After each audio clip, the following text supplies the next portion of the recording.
dia a todos, né? Ainda é bom dia. Sou o Márcio Castellani, diretor comercial da Rafen Tecnologia, e somos integradores de soluções de segurança, atuando aí pelo Brasil inteiro, principalmente no mercado de provedores de internet. Ok? Estou aqui com o Kleber Carriello, engenheiro principal da NetScout, especialista em cibersegurança, tá? Um dos maiores nomes da América Latina nesse setor. Também foi coordenador de operações de uma grande operadora aqui no Brasil, no Rio de Janeiro, por muitos e muitos anos, e já está desde 2008, se não me engano. NetScout. Na Arbor anteriormente. Na Arbor Networks, NetScout agora. E agora NetScout.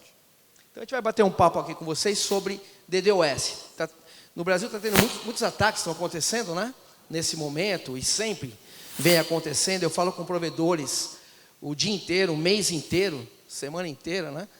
Pelo Brasil inteiro, desde Roraima até o final lá do Rio Grande do Sul, com vários provedores, e os mesmos passando por diversos problemas com segurança, né? Principalmente ataque de hackers. Os hackers atacando, destruindo, né, a operação do provedor, e um provedor com vários clientes, quando sai fora do ar, né, fica fora do ar, os clientes entram em polvorosa, né, e querem trocar de provedor, querem ir para outro lado. Então você perde muitos clientes. Tenho acompanhado problemas recentemente no Piauí, Foz do Iguaçu, Paraná, Santa Catarina, Rio de Janeiro, e assim vai, tá? Vários problemas aí com provedores no Brasil inteiro. E aí vocês ficam procurando, esse pessoal fica procurando soluções de segurança. E percebo que estão um pouco perdidos, né, com as ofertas de mercado.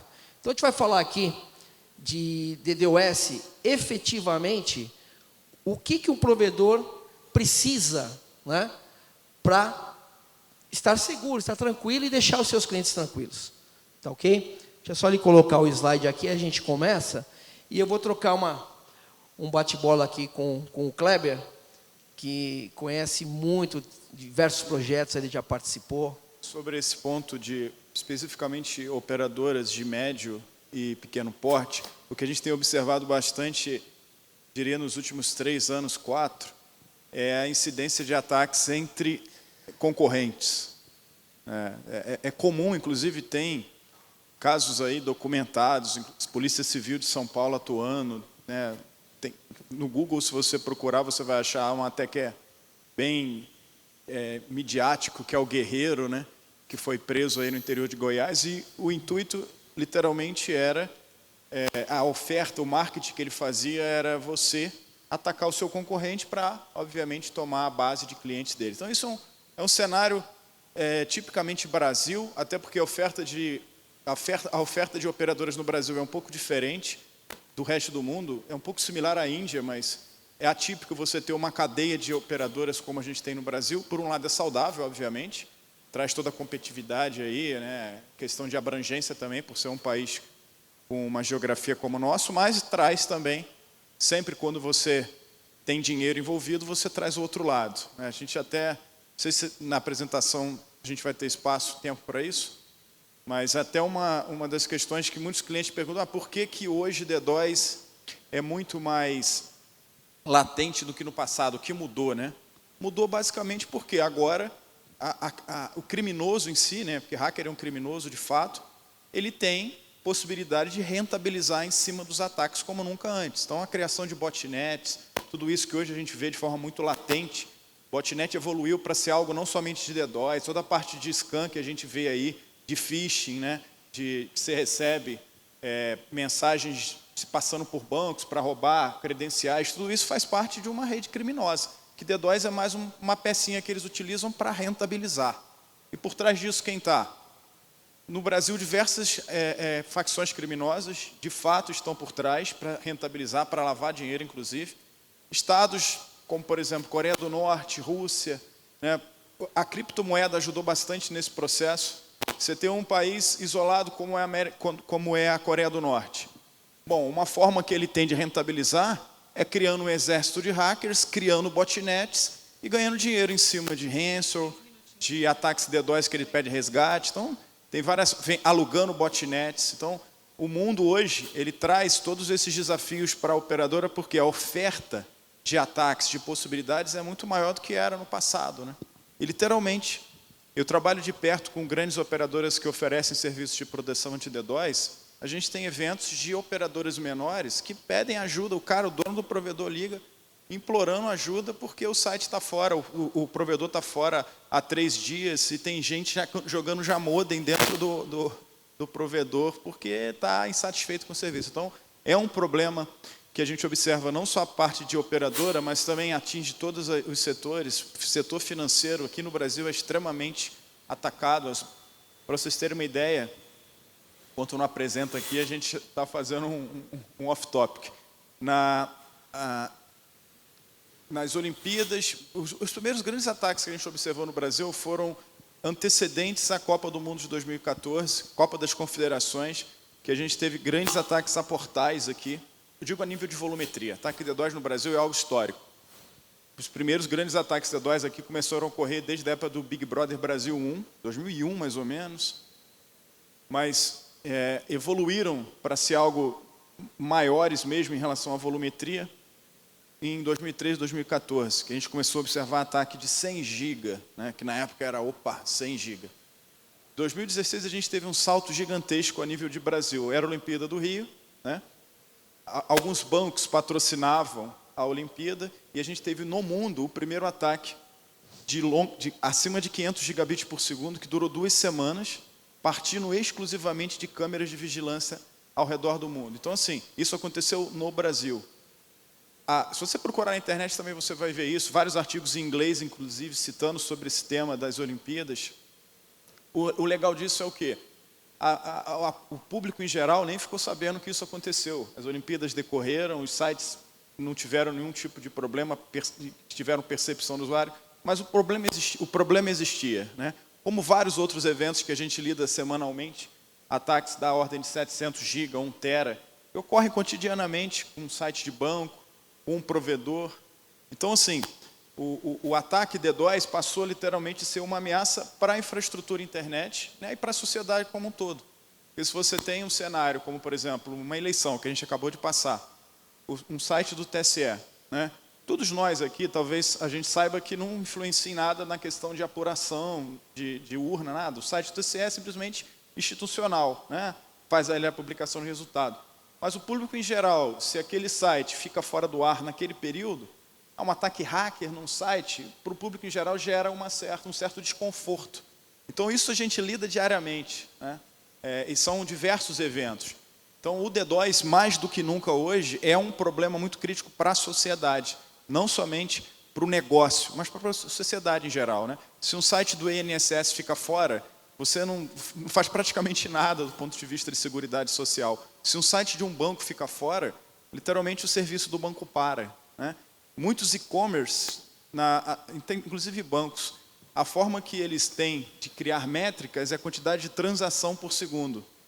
E literalmente ele consegue contabilizar quanto ele tem de perda no momento de DDoS. Se você for no NOC da Amazon, o que eles contam ali para validar se algo está errado na infraestrutura de vendas deles, falando no Amazon, não AWS, a Amazon e-commerce, é a quantidade de dólares, centavos de dólares por segundo que seria esperado por aquele período de dia, naquele dia da semana. Se algo ocorre, ali diminuiu, tem algo que eles têm que verificar em rede. Muitas vezes é um DOS ou um problema de servidor. Então, assim, disponibilidade é algo essencial, né? Desculpa tomar seu tempo aí, mas isso. Enquanto o slide aqui não entra, um pouquinho só de paciência, fala um pouco de história aí. Em 2005, quando começaram os ataques, né, ou a percepção dos ataques no Brasil, várias operadoras, aliás, todas as operadoras, eles não tinham solução de DDoS, de mitigação nem nada. Todas elas, sem exceção. E aí, de repente, milagrosamente, caiu na minha mão uma solução, a melhor do planeta. Comecei a bater em todas as portas e coloquei essa solução em todas as operadoras T1 no Brasil. Então veio 2005, 6, 7, 8, 9, 10, 11, 12, principais bancos brasileiros, né? Governo. Então, todo mundo adquiriu a solução que a gente vai demonstrar aqui. Tá? E aí hoje eu vejo, participando de inúmeros projetos, a própria Arbor Network estava com a gente, em vários projetos, né? Inúmeros. E aí hoje eu vejo vários provedores de internet, vou focar no provedor de internet, Nós temos clientes corporativos também, bancos, né? Operadoras grandes também. O provedor de internet hoje está procurando uma solução de DDoS, estão sendo muito atacados. Aí eu vejo alguns amigos nossos, né, oferecendo soluções de tudo quanto é lado. E a gente conhece um pouquinho isso, né? Estou 17 anos focado em DDoS. Inúmeros projetos, já trabalhei, nossa equipe já trabalhou. Aí eu vejo o pessoal comprando soluções, gastando dinheiro com soluções e não funciona. Por exemplo, nesse momento, tem algumas operadoras que já me ligaram, alguns provedores já me ligaram, que adquiriram uma solução que não está mitigando os ataques. Por quê? Está tendo ataque de rajada. Então, ou isso é um problema de configuração, ou a solução que compraram não suporta. Então, é importante, antes de você fechar alguma coisa e ver alguma coisa para DDoS, pesquisa bastante, vê quem tem a solução, vê como é que funciona, quais são as características, se vai realmente proteger ou se você vai ser mais um que vai comprar gato por lebre. Tá? Falar um pouquinho aqui rapidamente da Rafem Tecnologia. Nós estamos aí no mercado há muitos e muitos anos, tá? Nossa matriz é lá em Brasília, estamos em São Paulo e Campinas, atendendo o Brasil inteiro, principalmente com foco em provedor de internet. Tá? Somos focados em segurança de rede, de infraestrutura, de informação, tudo que for baseado em segurança, a gente atende. Até LGPD, inclusive, que muita gente nem sabe o que é, né? Eu vejo muita gente batendo cabeça aí com LGPD. Representamos aqui grandes fabricantes de mercado, somente na área de segurança, então nossa equipe é focada nisso. E aqui a gente vai falar do DDoS, né, que eu vejo aí muitos especialistas, muita gente falando de DDoS, falando de um monte de coisa. Outro dia eu participei de uma palestra onde o palestrante, eu tive até que intervir, né? Fiquei até meio chateado porque eu tive que levantar a mão, porque ele falou assim, ó, para o provedor de internet, coloca um firewall aqui na borda. Aí eu falei assim, legal, aí eu falei, dá licença, bota um firewall que vai cair tudo, e depois liga para mim. Falei pro pessoal, né? Porque o firewall não vai segurar, o firewall não é feito, né, para ataque DDoS. Mesmo aqueles que falam, tem uma função, tem função de DDoS, tem uma feature de DDoS. Tá? Então, cuidado que vocês vão colocar na borda aí, que, como falei, já passamos de inúmeros projetos, e já colocaram tudo na borda que vocês podem imaginar, e caiu, com certeza caiu, tá? Eu estava lá presente. Então, a gente vai falar aqui de DDoS, tá? Vamos lá. E aqui você tem o que é principal, qual é o principal, né? A principal coisa que o provedor de internet tem que ter. Visibilidade de rede. Esse é o primeiro ponto de falar de DDoS. É o primeiro ponto. Engenharia de tráfego também é fundamental, é muito importante para até você ter economia. E mitigação de DDoS. Então, eu vou passar aqui para o primeiro. Vou dar um exemplo aqui, aí depois eu vou fazer uma pergunta aqui para o Kleber. Tá? Aqui, por exemplo, você tem aqui, não vai funcionar isso aqui, mas tudo bem. Você tem aqui os roteadores de borda, né?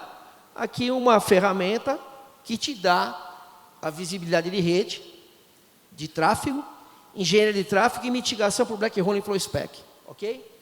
Aqui você tem um mitigador. E o que acontece? Ali você tem os hackers e lá, ou você mesmo ou um cliente seu, certo? Aí acontece o seguinte. Entra um ataque, vem do IP espufado para um IP válido, ou do IP válido para um IP válido, passando pelos seus roteadores de borda. Lembrando, pode ser você ou um cliente seu, ok? E aí você tem um dashboard da solução aqui, onde o seu operador de NOC vai perceber que está tendo um ataque. Aquele sinalzinho verde ali, variou o tráfego, vai mostrar um ataque. Aí o que vai acontecer? Eu não sei para onde que eu aponto aqui. Aí. Não, já passou. O que vai acontecer? O sistema vai desviar o tráfego, através de roteamento, tá? Ele vai desviar o tráfego para o mitigador, O mitigador vai aplicar contramedidas e, se tiver tráfego limpo, vai deixar passar. Aí o pessoal me pergunta, ele vai filtrar? Não, ele não filtra, ele aplica contramedidas. Quem filtra é firewall. Essa terminologia, então a gente está deixando bem claro que quem filtra é firewall. E vai deixar passar o tráfego limpo lá para o cliente. Pura e simplesmente isso, pura e simplesmente é o que todas as operadoras T1 no Brasil têm, grandes bancos têm, governo tem, vários provedores de internet que são nossos clientes têm, né? E eu falo isso assim bem tranquilo porque fechei negócio com todos eles lá no passado, né? Todas as operadoras, então eu sou bem conhecido nessa área. E aí eu pergunto aqui para o Kleber. Pergunto para o Kleber. Deixa eu pegar aqui minhas perguntinhas aqui. Kleber, qual realmente é a importância da visibilidade no cenário atual de segurança cibernética? Vamos lá. Se fala de visibilidade, acho que vale a pena falar um pouquinho sobre a história da Arbor, né? Até para vocês entenderem onde é que se encontra o principal problema dessa estrutura que o Márcio explicou aqui. É complexo ver esses gráficos todos, mas o fator de complexidade aqui, que talvez não esteja explícito, é a capilaridade da origem do ataque. Isso traz uma complexidade no tempo em que você teria que tomar para poder identificar de onde está vindo o ataque e bloquear. Então, isso remete a 2000, 2001. Nessa época, existiam dois ícones da internet global, que hoje são precursores do e-commerce, que um deles é precursor do e-commerce, que é o eBay, né, que tudo hoje que a gente vê baseado em transação eletrônica, o PayPal nasceu dele, transação de pagamento via web, tudo nasceu em cima do conceito que o eBay trouxe.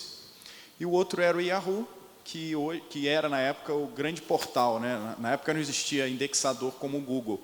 Para você acessar a internet, você entrava dentro de um catálogo, né? E lá você navegava. Enfim, esses sites eles ficaram fora do ar durante 3 dias. A operadora deles era a AT&T e a Unet, que era do WorldCom, antigo WorldCom.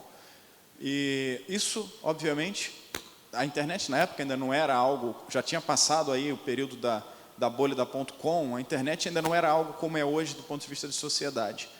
Mas o grande problema foi os 3 dias. 3 dias. Né? E por quê? Qual a complexidade? Porque você não, numa operadora de grande porte, né, da época a AT&T já tinha dezenas de milhares de interfaces, era você identificar os pontos de entrada e conseguir colocar filtros naqueles pontos de entrada. Isso despertou um interesse do DARPA, Departamento de Defesa americano, quanto só para contextualizar, né, toda a infraestrutura do DARPA roda em cima de roteamento, rodava e ainda roda em cima de roteamento IP. Né? A internet nasceu no DARPA, né? A TCP/IP nasceu no DARPA.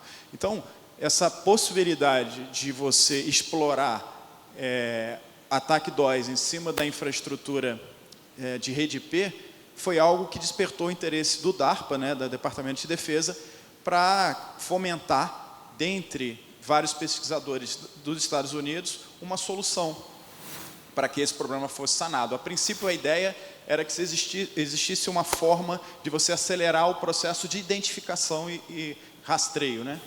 E aí foi criado esse conceito que é muito comum lá, quando você tem um desafio, o governo normalmente ele cria esse desafio entre pesquisadores e elege a melhor solução. E nessa ideia aí que nasceu o projeto chamado Lighthouse. Se vocês procurarem na internet, vocês vão ver que Lighthouse é uma das 10 maiores invenções do DARPA, que inclui o próprio GPS, a internet, a Siri do iPhone, né? Tudo isso são conceitos que nasceram ali, fomentados pelo DARPA. E o Lighthouse é Arbor Networks. Lighthouse era um projeto da Universidade de Michigan, no campus da cidade de Ann Arbor, que ganhou essa Olimpíada do governo americano com uma ideia de usar telemetria, que são amostras de tráfego que os elementos de rede enviam, e analisar essa telemetria em tempo real Na época, já usando hoje um termo que é muito usado, que é machine learning, né, que é você aprender o comportamento e depois detectar padrões, né, de anomalia. E aí nasceu a Arbor Networks. Então, quando se pensa em DDoS, isso remete à origem da Arbor Networks, né, que foi a primeira empresa que, em parceria com a Cisco, utilizou a telemetria, que era algo muito recente, tinha 5 anos, que era um subproduto de uma feature da Cisco, e usou isso de forma a conseguir, de forma imediata, fazer a detecção de um ataque DDoS. Então, o que é visibilidade? Visibilidade hoje, mais do que no passado, é essencial, né? Por quê? No passado, você não tinha tanta mobilidade como hoje, né? Você, numa operadora, num data center, você tinha o que a gente chama de perímetro, que era onde você trocava tráfego com a internet. Isso era, há 5 anos atrás, talvez até mais, era algo físico. Ali você encaixava seu firewall, você encaixava seu gateway de saída, seu balanceador. Hoje em dia, você sai da empresa, leva seu telefone, vai para casa, conecta no seu Wi-Fi. Isso vale para qualquer tipo de equipamento móvel, onde você, dentro da empresa, tem todo o aparato perimétrico que te protege de ameaças, mas dentro da sua casa você não tem esses aparatos. Então você vai para casa, no dia seguinte você leva isso para dentro da empresa. Os equipamentos que antigamente se diziam como equipamentos de segurança são aqueles equipamentos perimétricos. Só que isso, na realidade, nesse conceito de mobilidade, ele passa a não ter muito valor.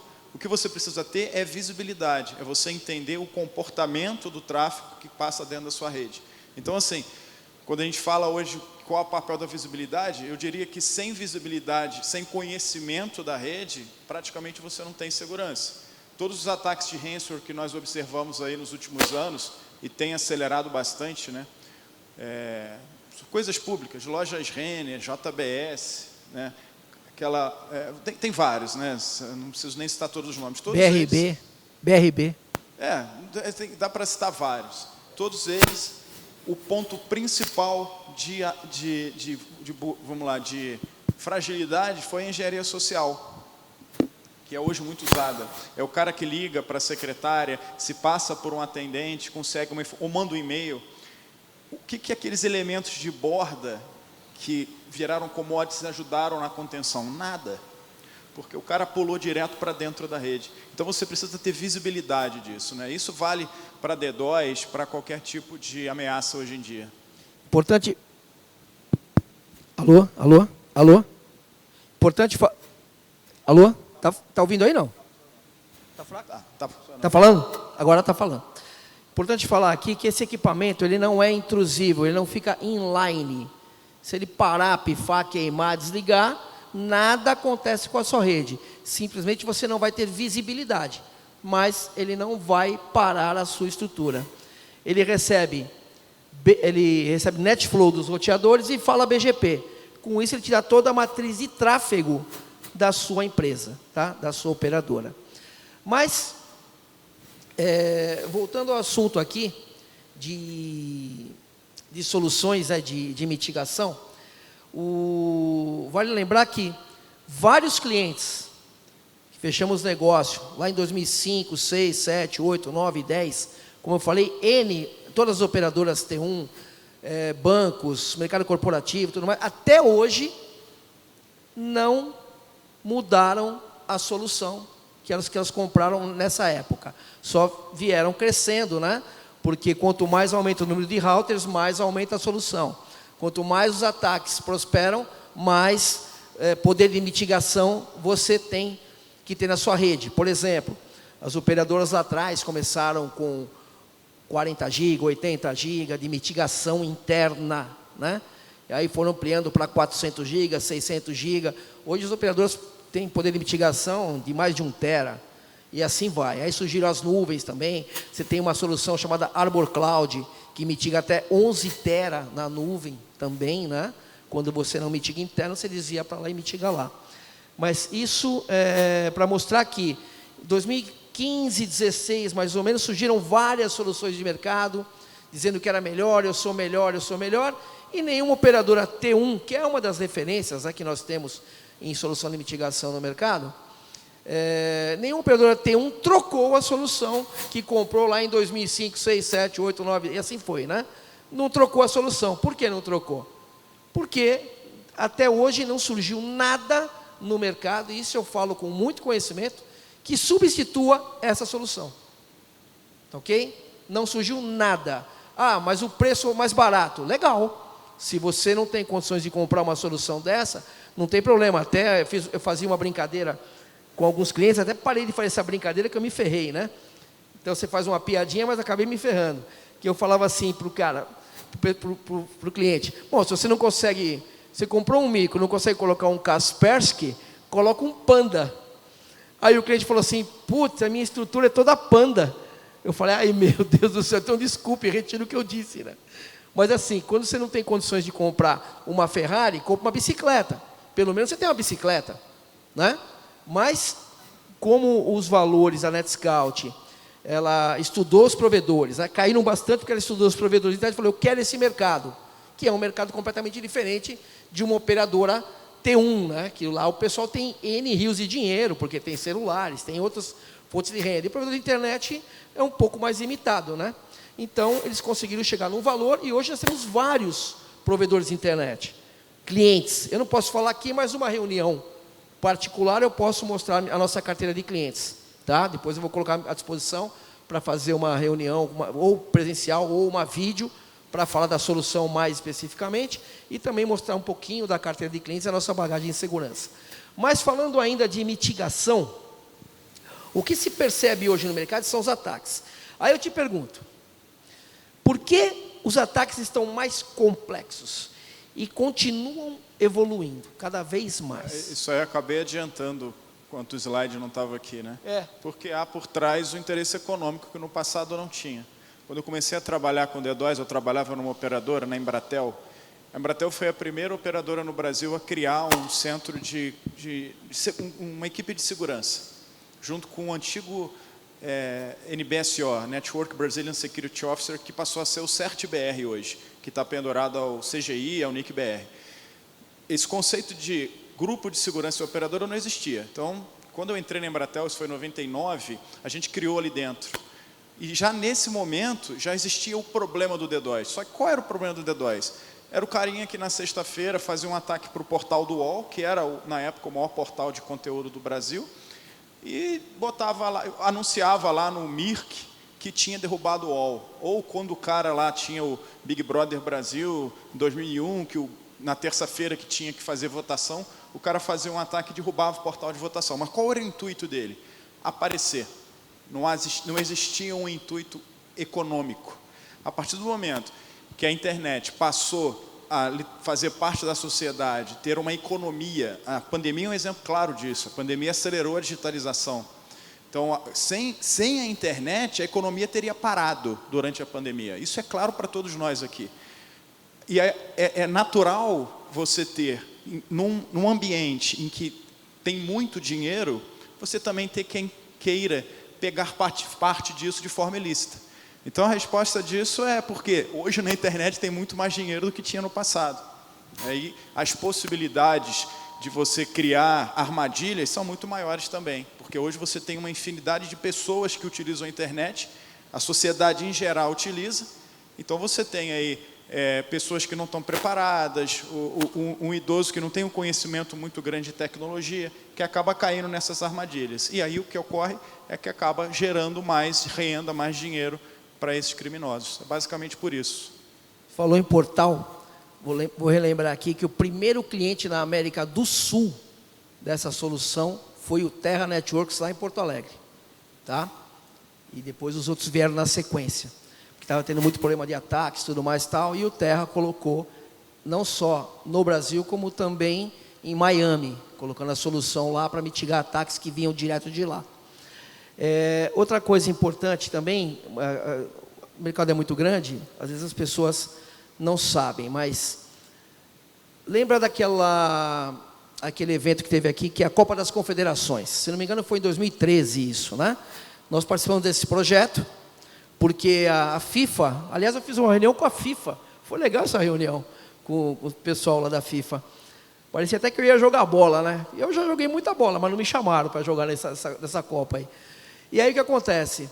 Eles estavam preocupados com um evento aqui no Brasil e ataque de hackers. E me chamaram, nos chamaram, colocamos a solução lá como, através de uma operadora, como trial, como ajuda, como demo, né? Depois a operadora até adquiriu também essa solução, uma grande operadora. Ela completou o parque dela com essa solução. Nós colocamos lá e realmente teve muito ataques, mas muito ataques. E aí, nós conseguimos mitigar todos os ataques. A operadora foi elogiada.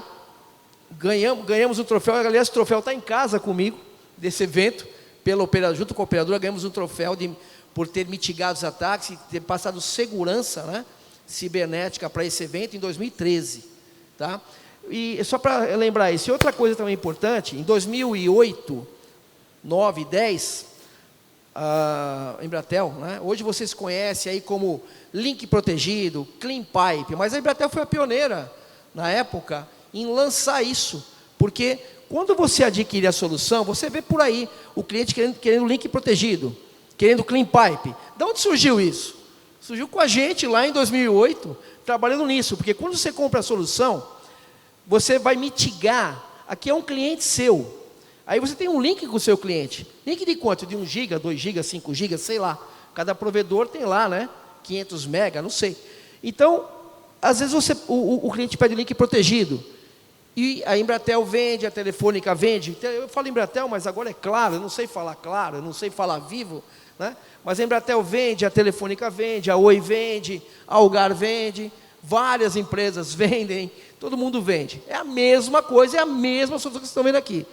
E se você, provedor, adquirir essa solução, você vai poder vender também o Clean Pipe para o seu cliente, o link limpo, o link protegido, dê o nome que você quiser.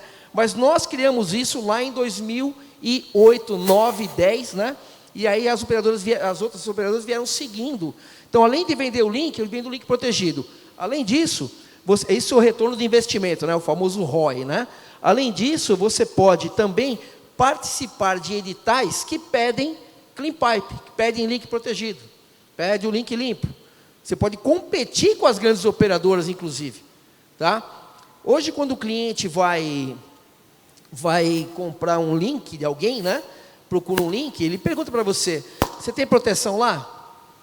Tenho. Aí eu até falei para alguns clientes me ligaram, falei assim, olha, pergunta qual é, para ver se realmente vai te proteger, porque às vezes o cara coloca um firewall lá e fala que tem proteção DDoS, e não vai funcionar. Se ele tiver um ataque, ou a empresa tiver um ataque, o cliente ou o provedor tiver um ataque, não vai segurar, ele vai cair, entendeu? Ele vai cair. Então, essa solução é muito importante nesse sentido também. Você pode vender para o seu cliente e ter o retorno de investimento que você está pagando nela. E hoje, até hoje, é a melhor solução do planeta. 100% das operadoras T1 no mundo tem essa solução aqui. Aqui eu resumi, claro, né? Ela é muito mais complexa, é muito mais completa, né? Não dá para falar, mas aqui é uma de como funciona o negócio, é bem simples aqui. E aí, te pergunto, qual é a forma mais eficiente, né, de combater os ataques de DDoS ou da empresa, aqui no caso, provedor direto, se proteger dos ataques de DDoS? Bom, vamos lá. Primeiro é visibilidade, que eu acho que o principal ponto é você entender que você está tendo um ataque de onde ele está vindo, né? E acho que hoje a gente está num momento meio que de transição em relação à técnica de mitigação DDoS. Quando você olhava aí há alguns anos atrás, existia muito o conceito de mitigador, né, que eram elementos que eram colocados em alguns pontos da rede que você, por técnica de roteamento, mudava o tráfego para ali, ele inspecionava, né, fazia uma inspeção e bloqueava o tráfego do ataque, encaminhava para a rede o tráfego limpo. Só que a gente chegou na era de ataques terabit, né? E se você continuar pensando nessa ideia topológica de caixas centralizadas somente, não que elas não sejam necessárias, mas somente, você está descoberto, né? Vamos lá, aqui no Brasil a gente já está na era terabit? Já. Frequentemente? Não. uma vez, 2 vezes por ano, a gente chega num ataque que passa de 1 tera. Média de ataque mais alto por mês, talvez os 500 gigabits, que é algo significativo, né? Tem até um portal público, que se vocês quiserem acessar, que é o horizon.netscout.com, em que a gente tem uma monitoração em tempo real dos ataques DOS que ocorrem a nível mundial, inclusive Brasil. Então, respondendo diretamente a sua pergunta, a melhor forma de você, hoje, tratar o problema do DDoS é multissolução. É uma coisa, particularmente, que para os meus clientes eu digo muito, é a importância do flow spec, hoje em dia, né? Por quê? Porque a maioria dos ataques, a maioria dos vetores de ataque, de altíssima volumetria, eles se utilizam de vetores, de características que você consegue usar uma técnica que é existente nos roteadores para você fazer o bloqueio. Óbvio que alguns ataques, os mais inteligentes, vão continuar dependendo de elementos mitigadores específicos, né? Mas a solução, em geral, ela vai englobar várias medidas. Proteção em borda, utilizando flow spec, que é uma característica que a maioria dos fabricantes de roteador já tem embutido, que é basicamente a possibilidade de você usar o protocolo BGP, que é um protocolo de roteamento, para entregar uma lista de proteção. O Arbor, ele orquestra, ele cria, ele analisa o fluxo do ataque, identifica o padrão, cria essa regra e instala nos seus roteadores. E, ao mesmo tempo, também te dá visibilidade do que esses roteadores estão fazendo de bloqueio. Ao mesmo tempo, o Arbor, hoje é muito comum você ter ataques multivetores. O cara faz ataque, vou citar alguns termos aqui, mas só para exemplificar quantitativo. Amplificação SSDP, amplificação Memcache, de DNS, NTP, mas também faz um SIM flood, que não é um ataque de amplificação, é um ataque de exaustão. Aí o que eu dependo? Eu dependo de um mitigador. Então o Arbor ele vai orquestrar isso, ele vai olhar qual é o vetor, qual a característica do ataque, e vai distribuir aquela carga mediante as possibilidades de mitigação. Somente dessa forma você vai ter efetividade num cenário de alta volumetria, como a gente já começa a observar hoje aqui no Brasil e no mundo de forma geral. E ainda tem uma outra camada, que aí seriam para cenários onde o cliente realmente ele requer uma proteção a nível de terabit, que é a camada de nuvem, né? A Arbor, a NetScout Arbor possui centros de limpeza ao redor do globo, são 14, inclusive aqui em São Paulo a gente tem um, em que no momento de um recurso do cliente sendo atacado, a gente utiliza essa infraestrutura para absorver da internet o tráfego daquele destino atacado, limpa e reinjeta na internet global. Então a gente tem nos Estados Unidos 4 centros de limpeza, na América do Sul a gente tem São Paulo, tem vários na Europa, na Ásia também, exatamente para estar mais próximo da fonte de origem do ataque, para trazer o tráfego para a nossa infraestrutura, limpar e reinjetar. Então, quando a gente fala de solução DDoS, com certeza não é mais conceito de caixa, né, de caixinha, né? Até mesmo o conceito de caixa da Arbor, da NetScout, já virou para um conceito virtualizado. Você tem a capacidade de mitigar, né? Não vamos citar um exemplo, eu tenho Rio e São Paulo. Essa empresa aqui tem 100 GB de poder de mitigação. Muitas vezes eu vou ter 100 GB entrando por aqui e nada por aqui. Então, imaginem, se eu tiver que fazer um investimento de ter 100 GB aqui, 100 GB ali, sendo que em determinado momento aqui não vai estar passando nada. Então, o que a nossa solução também permite é que você adquira a capacidade e defina isso de forma, inclusive, dinâmica. Aqui está entrando um ataque de 100 GB, bota 100 GB para esse elemento. Esse ataque diminuiu para 50 e aqui começou um de 20. Traz 20 para cá. Em Fortaleza começou um de 10. Tenho sobra de 10 ainda? Boto 10 GB para Fortaleza. Então, o conceito hoje é muito mais dinâmico do que no passado, porque a demanda, a complexidade dos ataques obriga a isso, né? Então, a resposta é uma solução, são várias soluções, né? Você tem que fechar o circuito aí. E só uma dica aí, quando vocês receberem ligação de alguém oferecendo soluções DDoS, pergunta para ele qual é o fabricante. Porque eu perguntei a algumas empresas, assim, atuando disfarçadamente, né? O cara não sabia, não, é uma solução própria. Eu falei, solução própria, mas própria qual a marca, qual é o fabricante, qual é o negócio? Então o cara não sabia nem falar o que era. Entendeu? Fala que era uma solução própria. Própria, o mundo não conhece solução própria. Você tem que ter um fabricante forte por trás disso, né? Geralmente eles estão no mundo inteiro, então é importante vocês saberem o que é que estão comprando. Essa solução também, vou falar aqui um pouquinho de engenharia de tráfego. Ela também permite, ela te dá toda a matriz de tráfego, com quem você troca tráfego, com quem você não troca. Então, dá uma pincelada aqui na engenharia de tráfego, aqui, rapidinho. Vamos sobre lá. Isso aqui. Como falei um pouquinho, né, o core da tecnologia nossa é visibilidade. Então, a gente recebe telemetria dos elementos, inclusive, a gente também consegue receber telemetria de DNS para enriquecer a visibilidade de NetFlow. Com isso, a gente detecta aplicativos, por exemplo, TikTok, Quai, Facebook, tudo isso é possível de forma escalável. Eu não necessito ter uma caixinha DPI ali, né? Eu mando telemetria, associo a telemetria e tenho essa visão de volume por aplicativo, por AS. Esse gráfico aqui, ele está um pouco borrado, mas é um dos que a plataforma possui.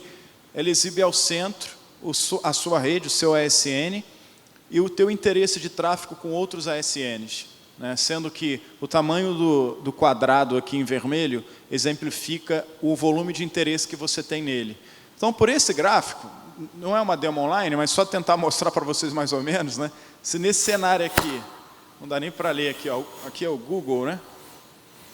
É o Google aqui.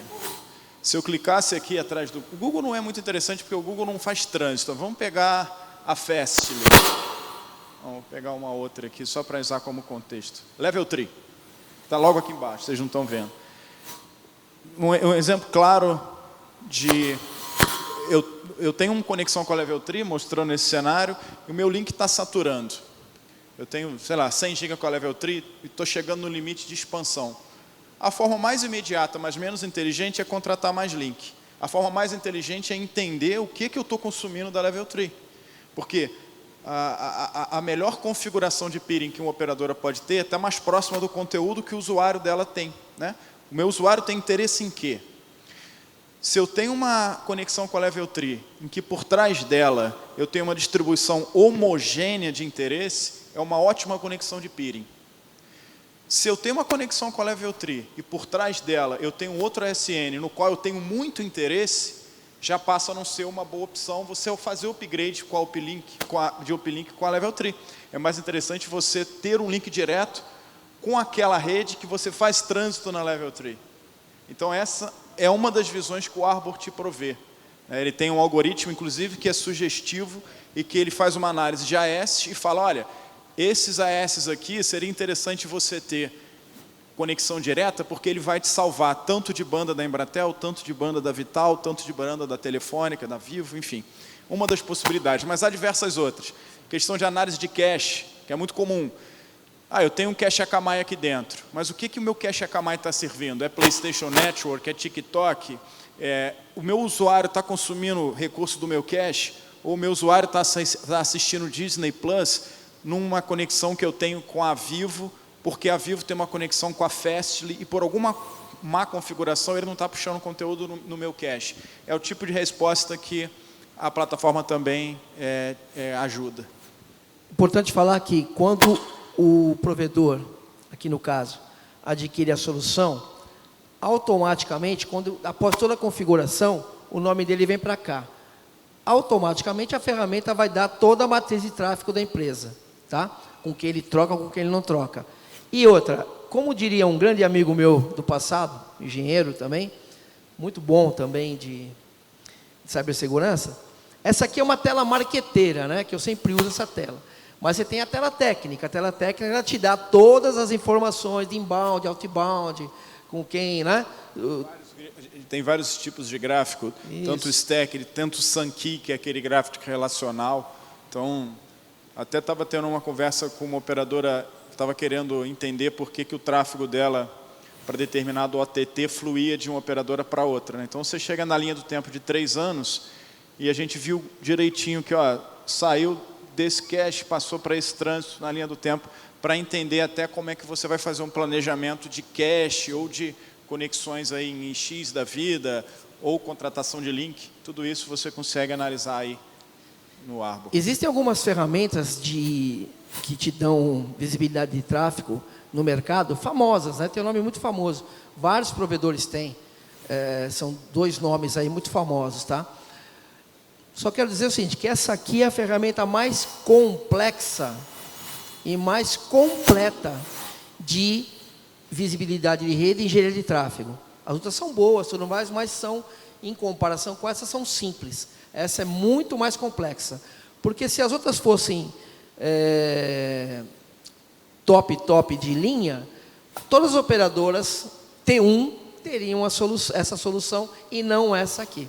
Tá? Fica essa dica aí. Bom, rapidamente aqui, falar um pouquinho de uma outra área. Estamos com pouco tempo aqui, mas só quero dar um toque aqui. Isso aqui eu uso mais a gente usa mais para empresas do mercado corporativo. Tá? Então, muitas empresas têm essa configuração aqui. Aqui é aquela primeira camada que vocês viram. Certo? E aí a operadora vende o link para a empresa e vai bater lá no firewall. Né? E muitas empresas hoje possuem somente o firewall. Por que eu coloquei esse slide? Porque vocês são provedores e vai vender para aquela empresa lá, que tem um firewall. Não tem DDoS. E de repente acontece isso aqui, ó, um ataque de DDoS naquela empresa, que pode ser um cliente de vocês. É um grande mercado. E aí, o que vai acontecer? Isso aqui. Vai crashar, ou seja, vai para o espaço que o firewall não vai pegar o DDoS. E lamento os fabricantes que até representam, que ficam chateados comigo. Pô, você não vende firewall com função DDoS. Falo, desculpa, eu não vou vender nunca, eu vou preservar meu cliente. Porque se bater um DDoS lá, vai derrubar. Tá? A não ser que o cliente queira comprar. Você quer comprar? Então toma aí. Mas eu não vou vender. Você quer comprar? Toma, assina aqui e acabou. Você está sabendo o que vai acontecer. Então, o que acontece? Nós colocamos um equipamento aqui na frente do firewall. Aí, aquela primeira parte lá que vocês viram, né? O provedor de internet, ou uma operadora, pode ser vocês, e aí bate na frente, naquele equipamento chamado AED, e é DDoS, ok, ele vai mitigar. É de firewall, é ataque para firewall, que o firewall pega, ótimo, vai deixar passar, e o firewall mata o ataque lá. Entendeu? Aí tem um detalhe, esse cara que eu coloquei aqui, exemplo, é de 5 GB. Ah, entrou um ataque de 10. O que ele vai fazer? Ele pode mandar uma sinalização para uma operadora, e vai falar assim, ó, esse aqui eu não aguento, mata você aí para mim. Então, estou explicando assim, bem superficialmente, tá? Mas ele vai mandar uma sinalização para a operadora para matar o ataque lá e devolver o tráfego limpo de novo para aquela rota que vai bater na empresa lá. Tá ok? Por aí? Estamos com muito tempo. Então, isso aqui é o seu cliente, onde você pode até fazer uma parceria comigo, de repente, e nós dois colocamos essa solução lá para o seu cliente. De repente, se for um data center, se o cliente for um data center, se ele for uma empresa do mercado corporativo com muitos ataques, você pode oferecer uma solução dessa aí, tá? Além de mitigar para ele o link aqui também. Então, tem algumas opções de mitigação e de visibilidade aqui. Bom, eu acho que era isso que a gente tinha para falar. Kleber, por favor, suas considerações finais, tá? Aliás, se alguém tiver alguma pergunta, estamos à disposição. Antes, agradecer aí a presença de vocês, até ter estendido o horário do almoço, que passou meia hora. Agradecer aí a atenção de vocês aqui à nossa apresentação. E qualquer dúvida, o Márcio, né, o meu e-mail não está aí, mas contato deveria ter colocado, mas enfim, o contato do Márcio fica aí para a gente poder se falar. Qualquer coisa eu repasso para o Kleber. Obrigado, pessoal. Se alguém tiver alguma pergunta, tem um minutinho ainda. Sim, Fica à vontade. Espera um pouquinho.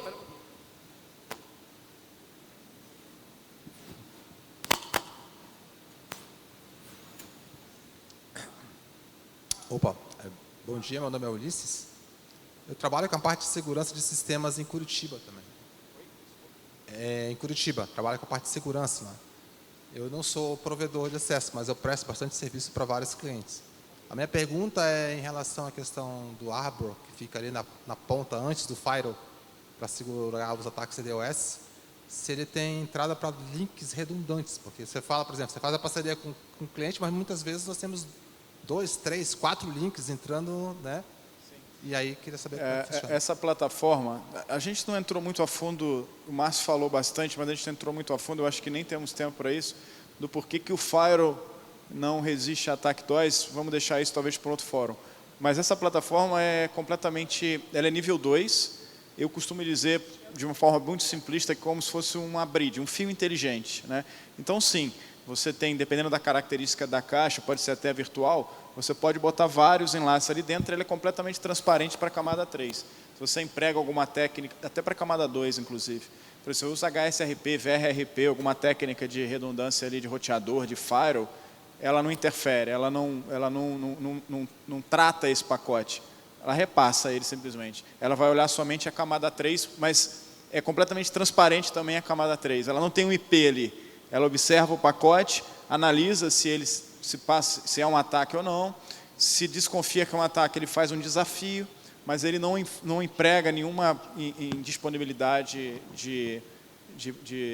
em torno de resiliência, alguma coisa que você tenha na rede. Inclusive, ele tem bypass. Se você tem interface fibra, ele vai ter um bypass óptico, se for metálico, um bypass mecânico, completamente preparado para isso aí. Só para encerrar aqui, teve um evento lá em Santa Catarina, onde eu estava fazendo uma apresentação, e aí depois da apresentação veio um senhor, né, de uma grande operadora lá de Santa Catarina e falou assim: quanto tempo vocês demoram com essa solução para mitigar um ataque de 70 GB? Eu falei assim para ele, ó, já foi. Ele falou assim, como assim? Já foi. Aí ele me mostrou lá que estava demorando 40 minutos para mitigar um ataque de 70 GB. Eu falei, parabéns, caiu você e a sua empresa e seus clientes, caiu todo mundo, né? Não, mas veja aqui, me mostrou, tudo mais, tal. Pô, tá aí, 40 minutos, estou vendo, 40 minutos, parabéns, caiu todo mundo. Toma o meu cartão e me liga. Você está maluco, se sou cliente seu, eu estou fora. Porque a solução não pode demorar 40 minutos para mitigar. Não existe isso em DDoS, né? Eu até te liguei, lembra, para te falar isso? Não existe isso. Então, estamos à disposição aí de vocês para conversar a respeito, sem compromisso, pode me ligar. A gente faz uma apresentação mais tranquila e fala um pouco mais da solução. Tá ok? Pessoal, muito obrigado aí, tá?